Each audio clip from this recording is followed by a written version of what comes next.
कौमी खजाने पर हुक्मरानों की अयाशियाँ जारी। अवाम के पैसों का ज़िया। मिस्र के दौरे के बाद वज़ीर आज़म शहबाज शरीफ लंदन पहुँचे।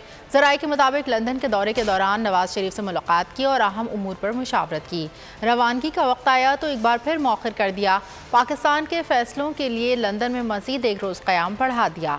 वज़ीर आज़म ने लंदन से लाहौर के लिए रवाना होना था। शहबाज शरीफ ने निजी परवाज़ के ज़रिए हीथ्रो एयरपोर्ट से रवाना होना था। एक रोज़ क़याम के बाद शहबाज शरीफ आज रात लंदन से पाकिस्तान के लिए रवाना होंगे।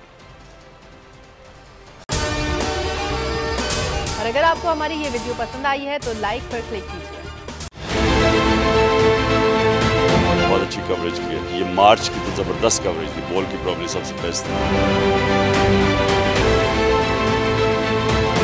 सबसे ज्यादा रील्स और सबसे ज्यादा रेटिंग के साथ बोल रहा नंबर 1। सब्सक्राइब करें और बेल दबाएं ताकि कोई खबर रह न जाए।